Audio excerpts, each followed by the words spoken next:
বিয়ের পর মেয়েদের ঈদ বলতে কিছুই থাকে না।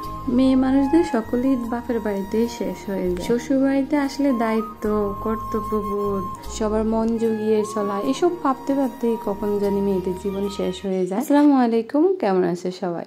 তোমাদের জন্য ঈদের একটা ব্লগ নিয়ে আসলাম। সরি, ঈদের ব্লগ নিয়ে আসতে অনেক বেশি লেট হয়ে গেল।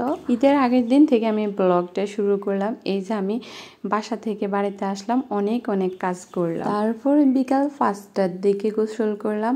আর আপনারা আমার আগের ভিডিওতে দেখলেন যে আমি বাসা থেকে অনেক কিছু নিয়ে আসলাম, সেগুলো গুছিয়ে তারপরে যে টেবিলটাকে একটু সুন্দর করে সাজিয়ে নিলাম, যেহেতু আগামীকালকে ঈদ, সেজন্য সব কাজ আজকের দিনে করে ফেললাম। তো গোসল করলাম একটু লেট করে, আর আপনাদের সাথে একটু শেয়ার করতেছি যে সব কিছু পরিষ্কার করলাম, এখন কেমন দেখা যাচ্ছে। যদিও ময়লাগুলো আপনাদের সাথে আর শেয়ার করি নাই, পরিষ্কার করার পরে আপনাদের সাথে এগুলো শেয়ার করতেছি। আর একা হাতে এইসব কাজ করতে আমার অনেক বেশি সময় লাগছিল। যাই হোক, নিজের কাজ নিজেই করাই ভালো, সুন্দর করে পরিপাটি করে করা যায়। আর ঈদের আগের দিন বিকালবেলা আমাদের গরু নিয়ে আসলো, তা আমি রুম থেকে দেখতেছি যে গরু নিয়ে আসলো। আমি বাইরে এখন যাব না, এটা আমাদের কোরবানির গরু। আমার হাজবেন্ডরা সবাই মিলে একটা গরু দেয়।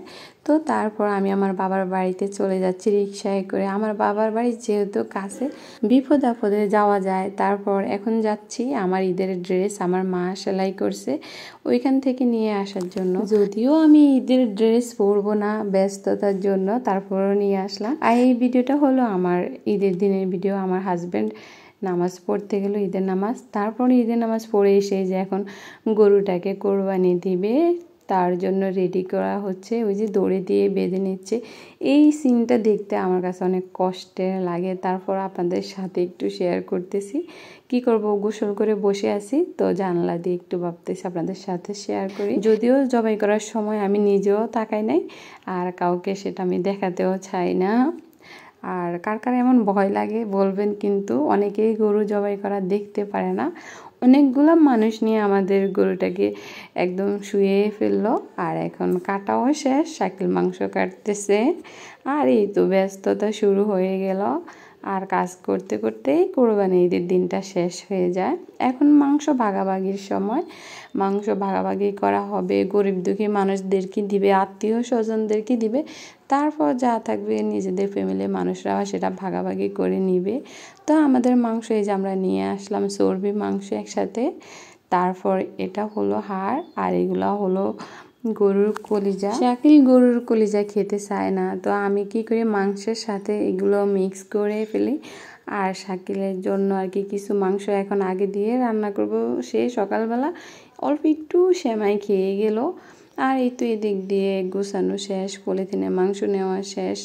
তারপর আর ওই যে গরুর পা, আর এই তো এগুলাই আছে, এগুলো সব ফ্রিজে রেখে দিব। আর আমরা তো রুটি বানালাম আর মাংস রান্না করলাম। এই যে খাওয়াও শেষ। এত ব্যস্ততার মাঝে আর ভিডিও করা হয় নাই। অনেক মজা হয়েছে আমাদের এই মাংসটা। আর ঈদের দিনের মাংস সবারই অনেক বেশি মজা হয়, যেমন করে রান্না করুক না কেন অনেক বেশি মজা হয়। আমি তো ঈদের দিন বিকালবেলা অনেক বেশি তাড়াতাড়ি কাজ করে নিলাম, কেননা আমার ঈদের দিন আমার মায়ের মুখ দেখতে হয়, আমার বোনদের মুখ দেখতে হয়, তা না হলে আমার ঈদটা যেন ভালো কাটে না। বাবার বাড়িতে অনেক কিছুই খেলাম, তারপর এখন আবার চলে আসলাম শ্বশুর বাড়িতে। আর আজকে কিন্তু আমি ঈদের জামা পরি না, কেননা অনেক তাড়াতাড়ি চলে গেলাম সেজন্য। আর এই হলো আমার আজকের ভিডিও।